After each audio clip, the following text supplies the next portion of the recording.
any notes you might want to take for tonight.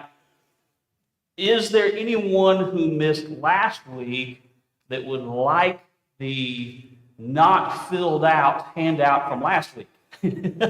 Okay, Scott's going to take one and then help pass those out. Okay, so hold your hand up and Scott will get one of those to you also.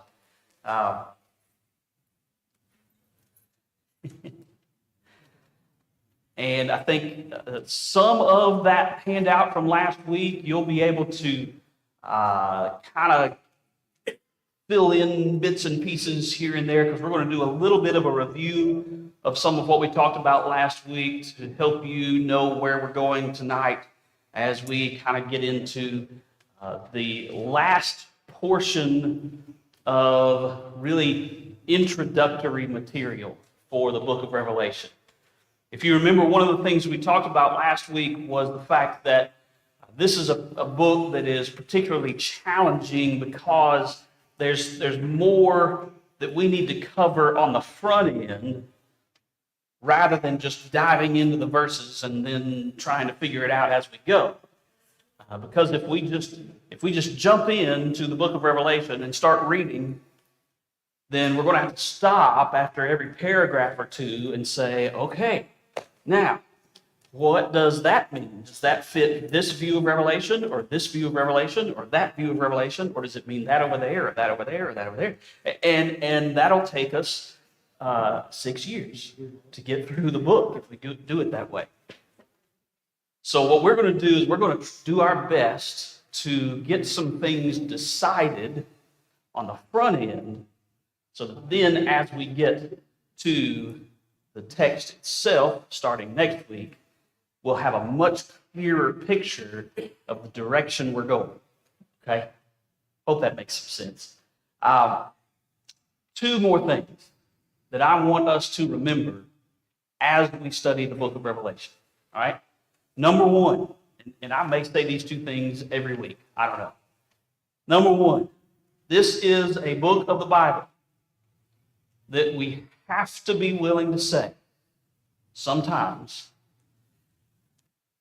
I don't know. Or at least, I'm not sure. Because even though I have my view of this book and what I think it is primarily about, and I'm pretty confident about that, there are still places that I find difficult to kind of figure out how that fits. And I don't think that there is any perfect interpretation of this particular book. It is very challenging. Secondly, I want you to know that what I'm doing is I'm presenting what makes the most sense to me. Okay? And if you don't agree with what makes the most sense to me about the book of Revelation, I can live with it. And I hope you can too. Because the vast majority of what we're dealing with in the book of Revelation are not things that have anything to do with where we're going to spend eternity. Okay? These are not the kinds of things that are going to dictate where we spend eternity. Okay? And so I can live with us agreeing to disagree. Now, way once in a while, I'll hear some teaching or something that is supposed to be coming out of the book of Revelation that is either contrary to the character of God or is contradictory of other passages in Scripture. And I think we need to be really careful about that. That I'm less okay with.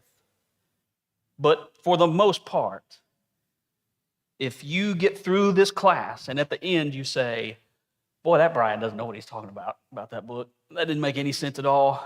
I'm not going to pay any attention to any of that. I'm okay with that. Okay? Just don't tell me about it. No, you are welcome in this class to disagree with what I am saying on this particular book, especially. So, quick review, very quickly. What we talked about last week was we started with the 5 typical views of the book of Revelation, all right?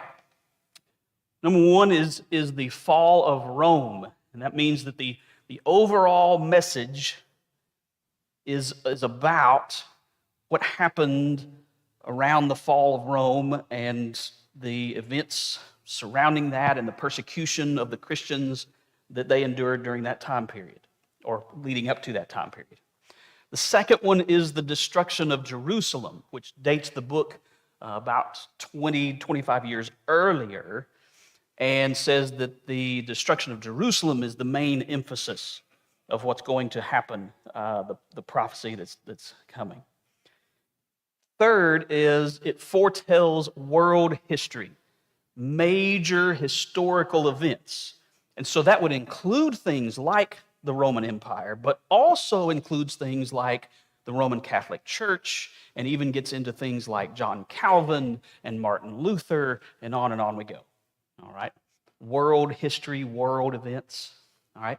The fourth one is sometimes called the principles view or the idealist view of the book of Revelation. And this is the view that says that it's not about one event or specific events in history. It is a general view of what happens to Christians when they share the gospel. Anywhere the gospel is preached, persecution is going to follow. And this view typically sees a cycle that is repeated in the book of Revelation. Most of the time they say it's 7 times. All right, that's the principles view. And then last but not least is the future time view that says none of it has happened yet. And this is the one that leads us to things like the Left Behind series of books. There's going to be a rapture of a portion of the population. There's going to be a tribulation. There's going to be a 1,000-year reign on earth by Jesus, et cetera, et cetera, et cetera. Okay? All right, then the question becomes, how do we decide? How do we decide what our view of Revelation is? And we're started talking about this last week. We're going to finish up this week. We talked about the 7 key elements of the book to help us understand the book of Revelation. When the 2 that we talked about last week are symbolism and timing. All right? Symbolism in the sense that the book of Revelation is to be understood as figurative. It is a figurative book by nature.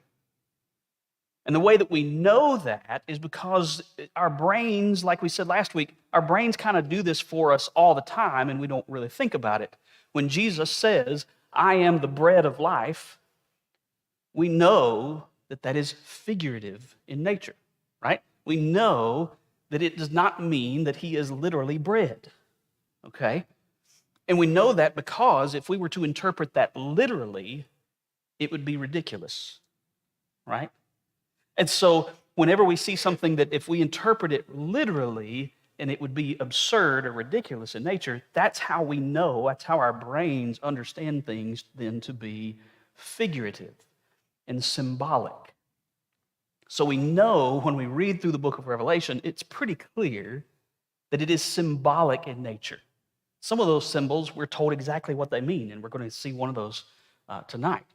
All right, the second thing that's really important about understanding the book of Revelation is the timing of when these events are going to take place. And we noticed last week that there are several places throughout the book where the author says that these things are going to happen when? Soon. Soon. Shortly, these things will come to pass. Over and over and over. And so what that should tell us then is that the people who were the first ones to read this, it meant soon for them. Not something that was going to happen thousands and thousands of years down the road. It was something that was going to happen soon.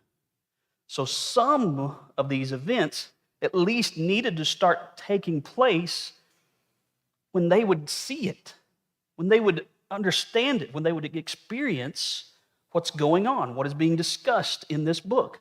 Otherwise, telling them that it's going to happen soon would mean nothing to them, right? Okay, that's as far as we got last week, right?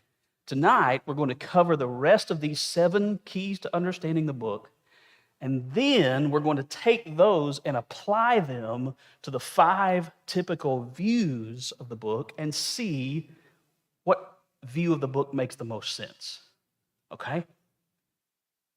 The third key to understanding the book of Revelation is understanding that this book is written to comfort persecuted Christians. Whatever type of understanding we want to have of the book, it's pretty clear that the intention of the book is to comfort persecuted Christians.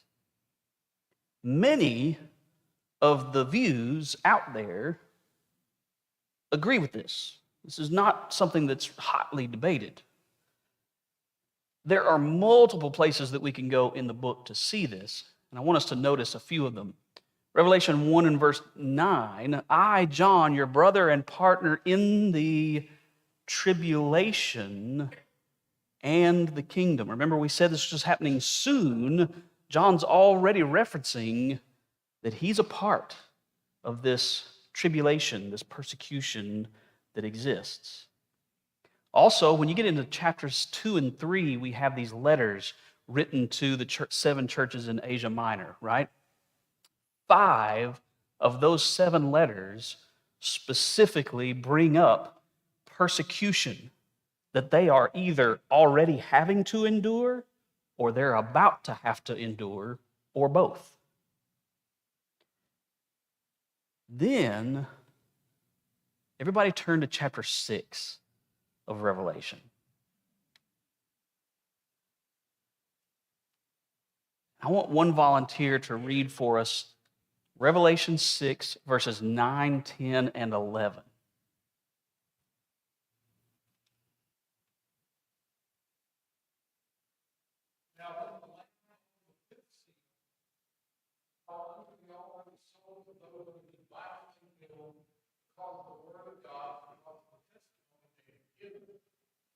Cried out with a loud voice, how long, sovereign master, holy and true, before you judge them who live on the earth and they dry blood. Each of them was given a long white robe for a little longer, until the little number was reached to both their fellow servants and their brothers who were going to be killed just as they had. Okay, who are these people? Martyrs, right? People who have lost their lives because of their faith or because of the professing of their faith. And there's more to come, right? More that are going to be joining them, okay? This is really, these 3 examples are just the tip of the iceberg as we see over and over and over this concept of persecution of Christians over and over and over. And here's why this is important. Let's say you go to the hospital to visit a family member or a friend who's in the hospital and they have pneumonia. And the topic of what they have is a part of the conversation. You have pneumonia. I'm sorry that you're dealing with this difficult disease. But do you spend all that time talking about, boy, you know, I know so-and-so that died of pneumonia and this other person over here that died of pneumonia. And did you know that pneumonia kills X percentage of people who get it, especially at your age? You know, is that the approach that you take to this person? Why not? Why don't you talk about those things? It's depressing. And it's going to upset them. It's cruel, right? I mean, what a terrible thing. Why would you do that to somebody? That's not how you help somebody. What is your approach instead? If the topic of pneumonia, which they have, comes up while you're there at the hospital, what do you talk about pneumonia? Yeah. Hey, I know a lot of people that have gotten over this. You're going to be fine. The doctors are going to take good care of you. You're going to be feeling so much better soon, et cetera, et cetera, et cetera, right? If the subject of persecution is so prevalent throughout the book of Revelation. And the only reason it's there is to tell them about how terrible the persecution is going to be. What a horrible person John is. Right?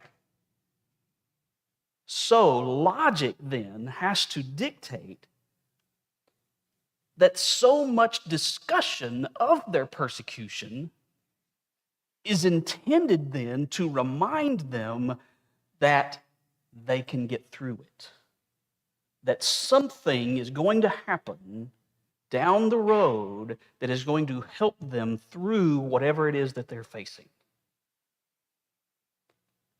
And we'll see this. This is not buried, hidden somewhere in the book. This is very plain and very obvious as you work through the book of Revelation. All right. The fourth key, we get into the next couple keys to the book of Revelation. It's important that we know who some of the main characters are in what's being described in the book of Revelation. All right? 3 of them are the dragon and 2 beasts. Knowing who these represent, I would say, is one of the most important pieces of the puzzle. Because where we land on who or what these represent can change our view of the book fairly easily. So this is really, really important. Okay? Now, let's start with the dragon. Turn to chapter 12. And we're not going to read all of this. Just look at verses 3, 4, and 5 in Revelation 12 and throw out what you see written there describing the dragon.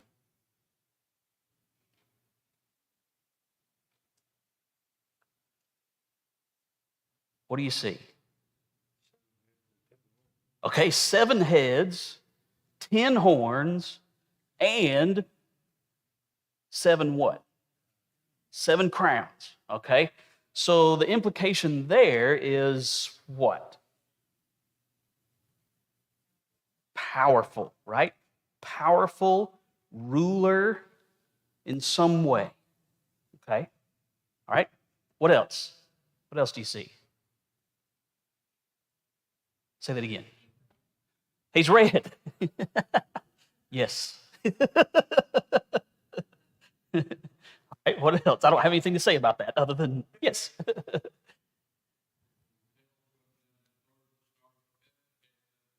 Okay, his tail sweeps stars out of the heaven and casts them down to the earth.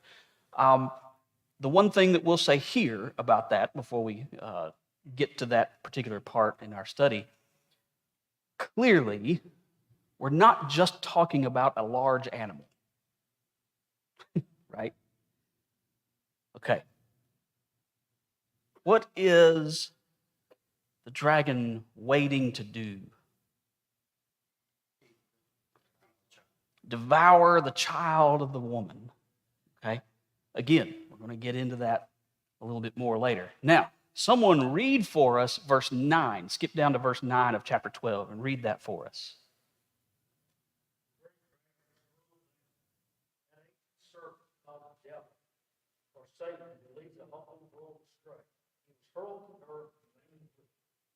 All right, now real quick, somebody jump all the way over to chapter 20. Maybe somebody with a digital Bible or who has really fast fingers. Chapter 20, read verse 2 for us. That ancient serpent was the devil, Satan, and bound him for a time. Okay, 2 passages that give us a whole lot of help. This is one of those symbols that we are told exactly what it is. Who or what is the dragon? Satan.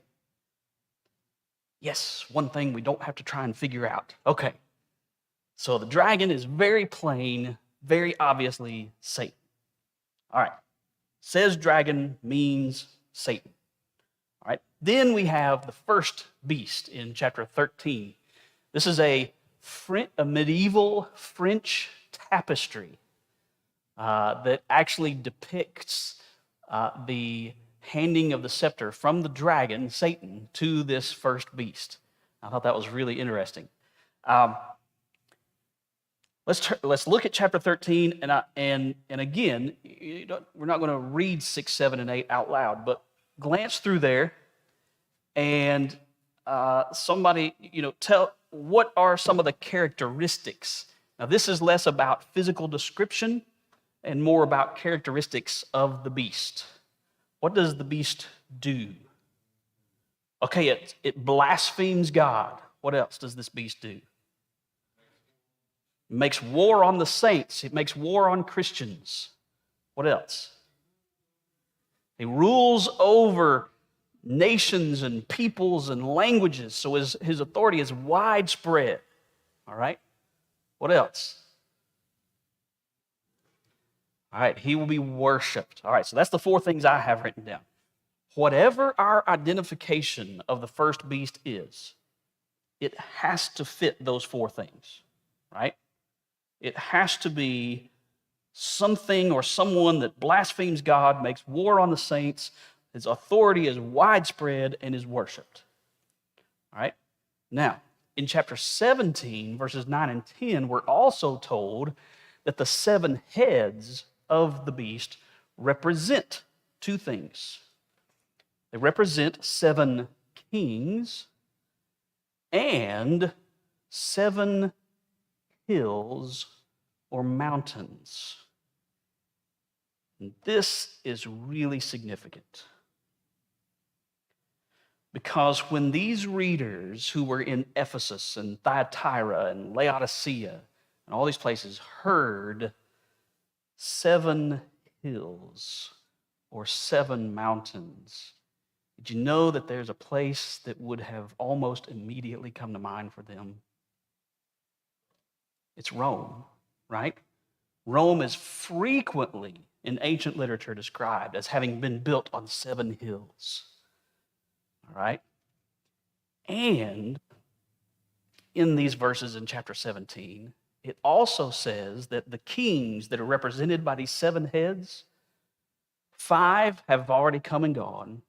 1 is in existence still, is currently reigning, and another is yet to come. So what does that tell us about this first beast?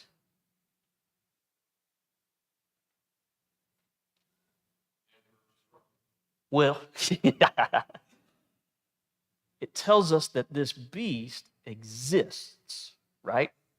As John is writing. I wanted to go a little simpler, right? We know that the beast itself exists as John is writing. One of these kings, one of these that is being represented by one of the heads of the beast, is in existence right then and there. So if it exists as John is writing it, it's built on 7 hills, what else would we think it would be other than the Roman Empire, right? And then you go back to chapter 13, and you look at the description as blasphemes God. The Roman Empire blasphemed God? You betcha. Did it make war against Christians, saints? You betcha. Did its authority spread far and wide across peoples and nations and languages? Absolutely. Were there elements of the Roman Empire that were worshipped? Yes, there absolutely were. So it fits all of these things. For me, I believe what makes the most sense here is to identify the first beast as the Roman Empire.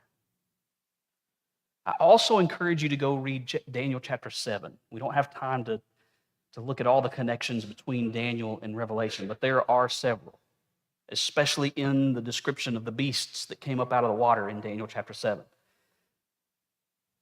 If you read the description of the 4th beast in Daniel 7, you're going to see a whole lot of connections to this beast. There's also connections to the other 3 that are in Daniel 7. And what's suggested by some is that means that's like saying, the Roman Empire has kind of enveloped all of these previous empires. The Babylonians, the Medo-Persians, the Greeks, which they did. They're made up of all these different cultures, okay? Now, the second beast, we don't have much in the way of a visual description. We're told it has horns like a sheep. And that's it. Okay. But there's two details about it that are really important in helping us know what this is. The first is the fact that the second beast and the first beast are intricately tied together. In chapter 13, they both come up, right? They also both are destroyed in chapter 19 together. So they rise up together and they're done away with together. So they are very, very closely tied to each other. So the identity of the second beast is going to be very closely tied to the identity of the first. Secondly, the primary responsibility of the second beast is to help people worship the first beast. It sets up images of the first beast. It enforces the worship of the first beast. So if we have identified the first beast as the Roman Empire,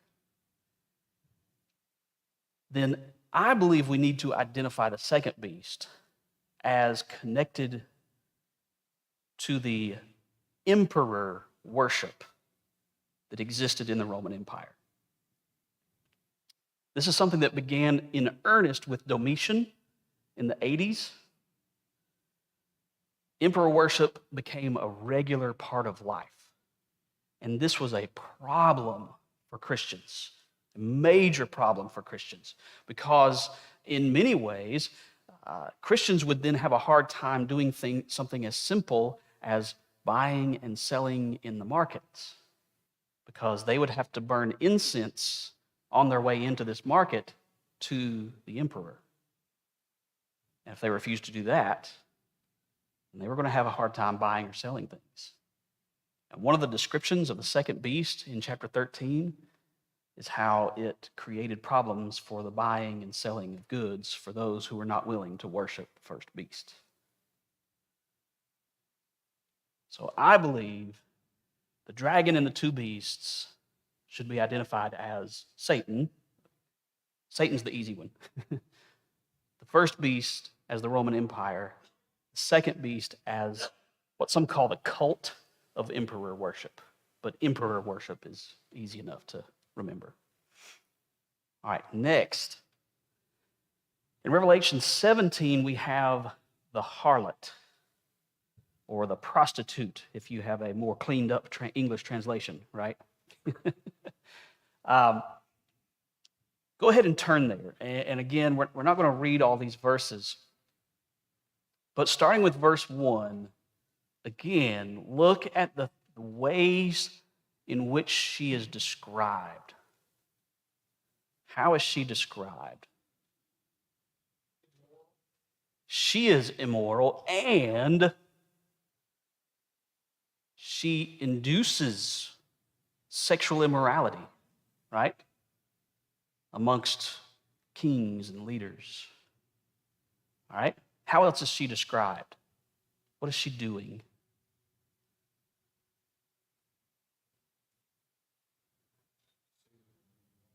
Okay, she's seated. Wait, say that again. Seated on many waters. Okay, now we'll get into the water stuff later because I have some thoughts on that. Where else is she described as sitting?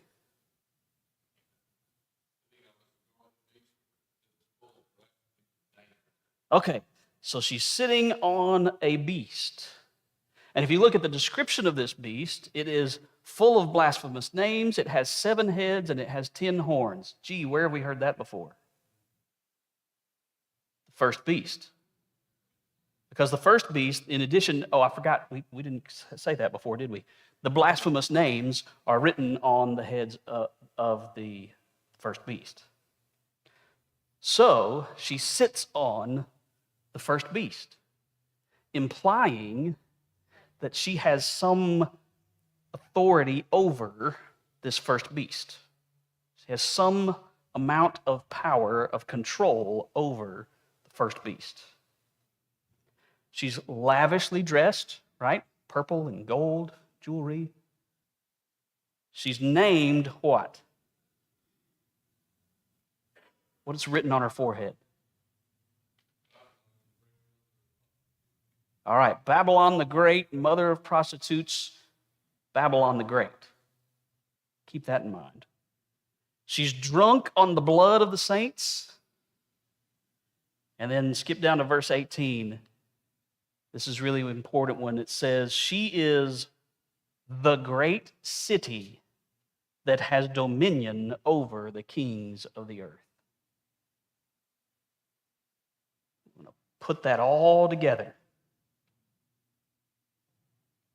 What would be the great city that has dominion over the kings of the earth, that is drunk on the blood of saints, that would be referred to as Babylon, that would be lavishly dressed in purple and gold, that would have some power over the Roman Empire, the first beast, and is incredibly immoral? I think somebody said it.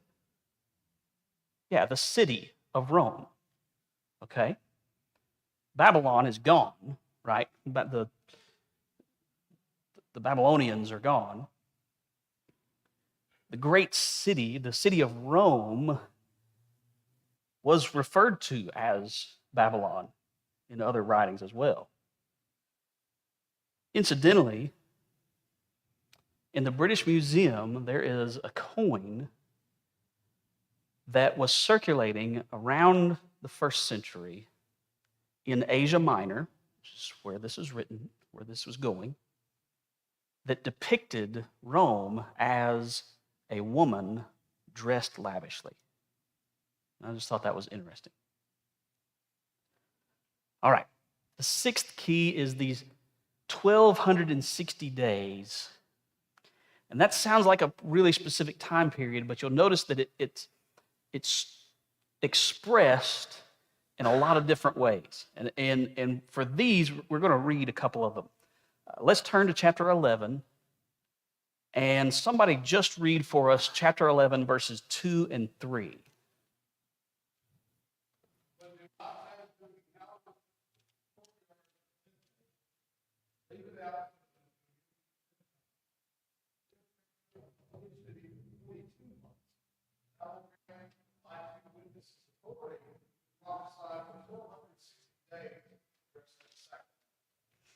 Okay, so here we actually have two examples.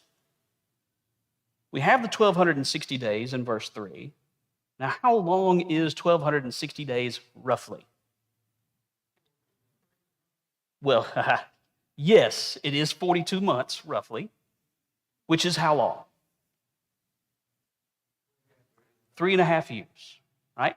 42 months, 3.5 years, 1,260 days. If every month was 30 days, that's 3.5 years, 1,260 days, okay?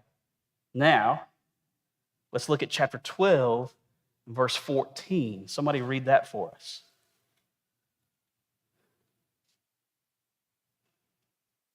The woman was given the 2 wings of the great eagle, so she might fly to the place prepared for her in the wilderness, so she be taken care of for time and habit.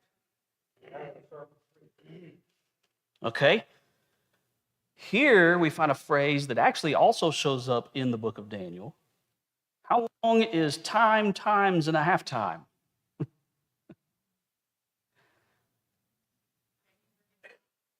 How might that be 3.5 years? Okay. So if time is 1 year, times is 2 years, and then a half time is a half a year, that adds up to 3.5 years. So we have several places in this book that seem to refer to the same period of time. But here's what's even more important than that. Whenever you look through the book of Revelation and you find this 1,260 days, 42 months, times and a half time, over and over, every time you read about these times, you also read about the persecution and bad things that are going to happen during this period of time. There is some form of persecution going on during this period of time. Now, I don't believe that that means a literal 3.5 years. Because as we've said, there's a lot of symbolism, especially in numbers in the book of Revelation. But the point is that there is going to be a period of time in which persecution is going to exist. You are going to endure persecution, but it is not permanent. There is going to be a time when it is going to come to an end, and you're not going to have to continue to suffer. Okay? And that really ties back to one of the primary messages of the book itself. That there is hope. You can endure. All right? Last but not least, the kingdom that is described in the book of Revelation. There are a lot of folks who teach that there is a kingdom that is yet to come, that there's a time when Jesus is going to come and establish a kingdom on earth. Because of that, it is really important that we establish something about the kingdom that is described in Revelation on the front end. All right? Someone read verse 6 of chapter 1 for us.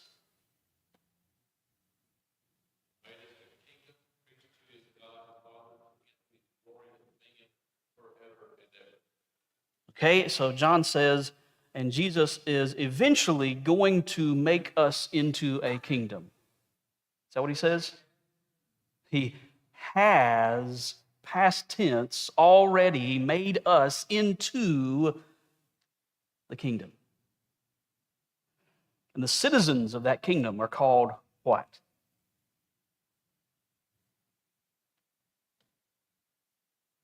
Priests, right? If the citizens of this particular kingdom are priests, what kind of kingdom does that imply? Spiritual. A spiritual kingdom, not a physical kingdom.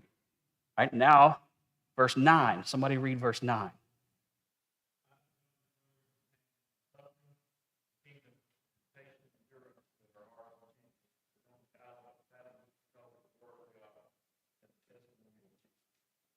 All right.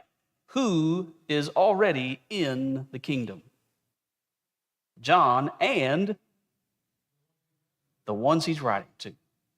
John and the Christians that he is already writing to, they are in the kingdom, present tense. Now, if you look over at chapter 5,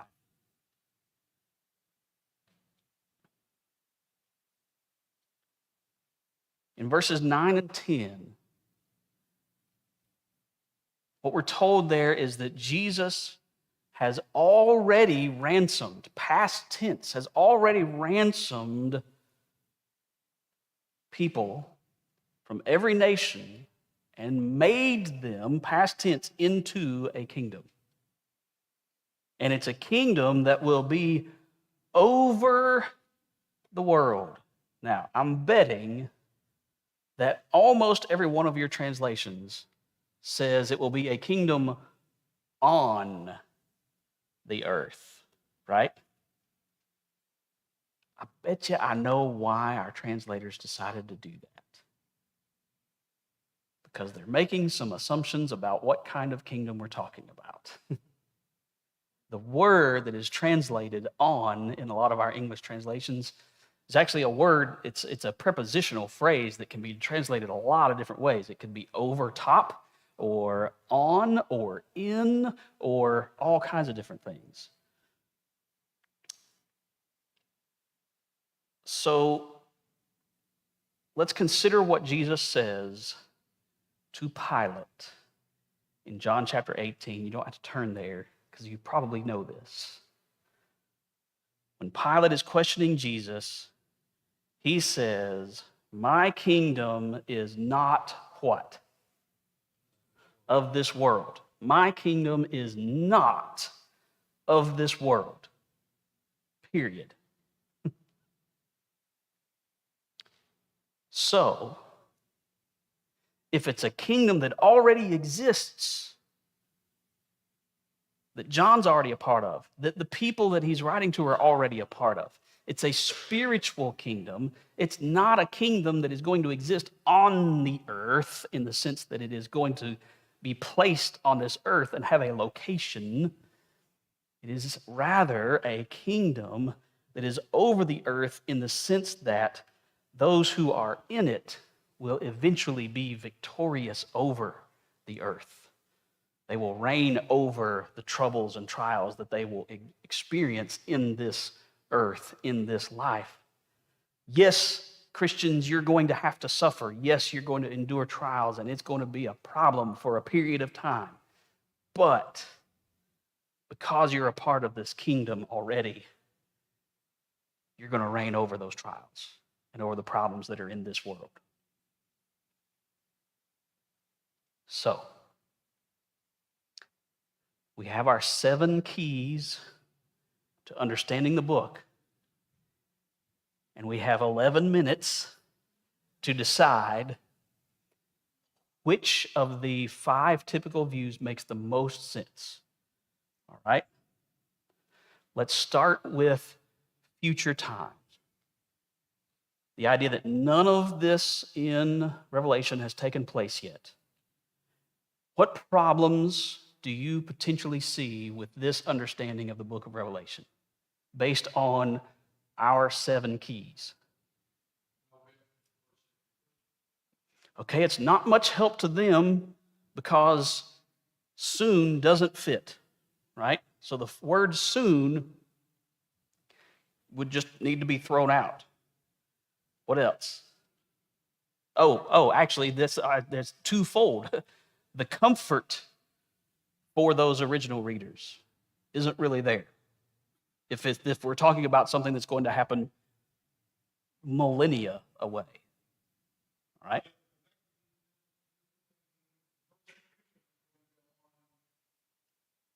Right. Who knows how long, right? All right. The 2 beasts in this view of Revelation are identified as the Roman Antichrist for the first beast, something that's going to arise out of some kind of European Union or something. The second beast is identified as the Jewish Antichrist. The problem with that is that 1 John chapter 2 tells us there are many antichrists, and that an antichrist is simply anyone who denies God. Antichrist is not a term that is used to describe specifically extra evil people, okay? So that doesn't fit at all with the description of the beasts. And of course, you've probably heard also that this is the view that describes a physical kingdom that's going to last for 1,000 years on the earth, et cetera, which does not fit what John says about the kingdom. There's a whole lot more we can say about this particular view, and we're going to touch on that multiple times as we go through the book of Revelation. But it just doesn't fit.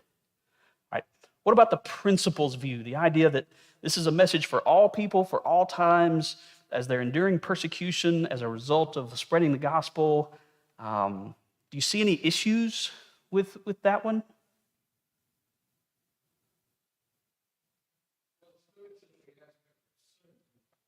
Yeah, it does bring that up, doesn't it?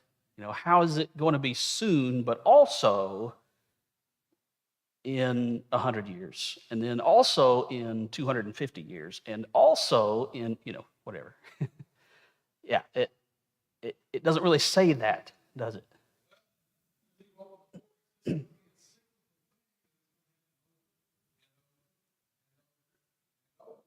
Right. That's right. That doesn't necessarily provide a lot of comfort unless you say that every time this persecution rises, it also has an ending point. Here's the other thing with the harlot in chapter 17. This view says that the harlot is simply worldly temptations, just all general worldly temptations. I'll be honest.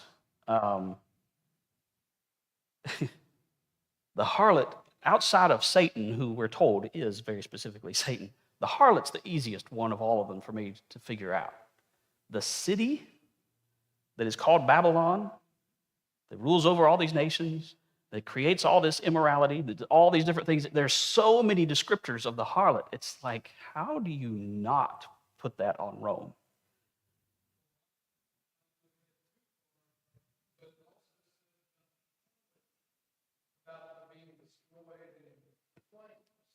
Mm. Right, right. Right.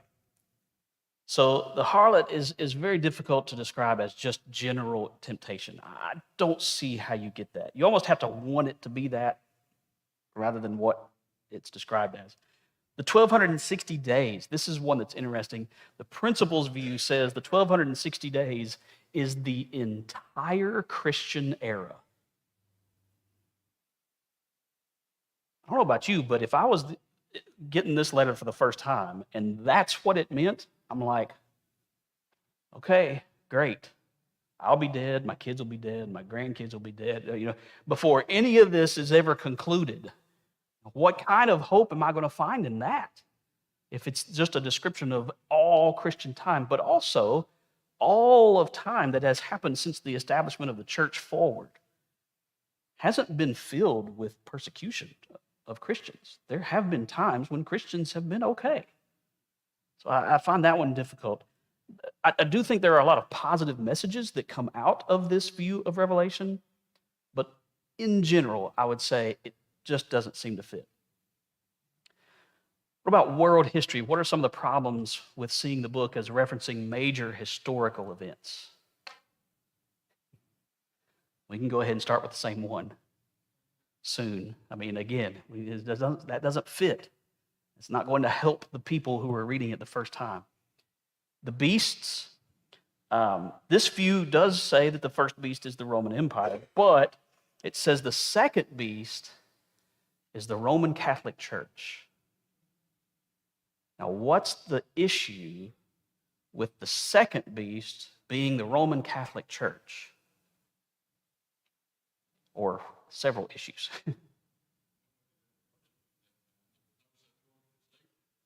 Okay.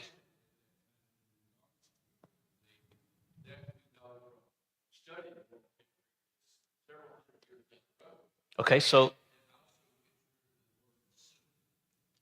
the Roman Catholic Church didn't exist in the time period of the people reading this. What do we say the second beast, what's the relationship between the second beast and the first beast? They're tied together, right? The second one rose up shortly after the first, but they went down together. Problem is the Roman Catholic Church didn't really exist as the Roman Catholic Church until after Rome itself was no longer an empire. And it still exists today, long after the Roman Empire has fallen. So if they want to identify the first beast as the Roman Empire, how is it that the second beast is still in existence? And do you remember what the job was of the second beast? To get people to worship the first beast. Roman Catholic Church has never been interested in helping people worship the Roman Empire. That's not really what they were set out to do, right? So that just doesn't fit really at all.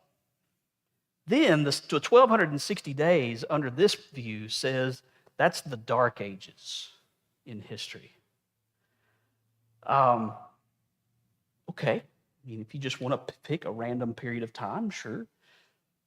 But during the Dark Ages, we don't have a lot of specific persecution of Christians going on. Actually, we see that a lot of the things that the Roman Catholic Church did during the Dark Ages was the advancement of the Roman Catholic Church. And so to say that that's the Dark Ages just doesn't seem to fit with the same kind of persecution that we see that is so prevalent in this period of time that's described in the book of Revelation. All right, so the beasts don't quite fit, the time period, the 1260 days don't fit, the timing doesn't really fit, the encouragement, I'm not sure how this is an encouragement to the original readers. It just doesn't really fit. The destruction of Jerusalem. The destruction of Jerusalem fits with the timing because this view says that the book itself was written in the 60s, 5, 6, 7 years before the destruction of Jerusalem. So that would be soon. It certainly understands the figurative nature of the book and the symbolism. It is a letter that is said to be a comfort to those who were going to endure and survive the destruction of Jerusalem. It rightly identifies the dragon as Satan, and it identifies the first beast as the Roman Empire. But then we start running into some problems. This view identifies the harlot as the city of Jerusalem, not the city of Rome. The city of Jerusalem never held any sway over the Roman Empire. So it's hard to see that image of the city of Jerusalem riding the Roman Empire. That doesn't quite fit. Right, Jerusalem was more property than anything else. Nor did Jerusalem have dominion over other kings around the earth, which is another description of the harlot. That doesn't seem to fit. Nor was Jerusalem commonly referred to as Babylon. That doesn't fit. The 1260 days in this view is identified as the time that Jerusalem was under siege. But again, that's not really a period of time that is persecution for Christians specifically. Persecution of sorts on the city of Jerusalem, but you know what? One of the things we know about the destruction of Jerusalem in relation to Christians? They got out. And you know why? Because of Matthew chapter 24. Jesus warned them. He said, get out. And so they did. Many Christians escaped the destruction of Jerusalem. So that wasn't really a thing that was aimed at Christians or even accomplished a lot against Christians. And outside of that, we also know that the earliest references to the book of Revelation being in circulation have it in circulation around 95 AD. The reason that's a problem for the destruction of Jerusalem is it should not have taken 30-something years for people to recognize this book and it be making its way around to other churches. The condition of the churches in Asia Minor that are described in chapters 2 and 3 don't really fit the condition that churches would be in the 60s, because they would still be very, very young churches, green churches, young Christians. It fits much better with something about 25 years later. And then one of the biggest challenges in my mind is what in the world is the message for these 7 churches in Asia Minor if it's about the destruction of Jerusalem, 1,000 miles away? How does that help them at all? So by now, I think you probably see where this is going, especially since we are 1 minute over time. I won't take the time to go through each of them,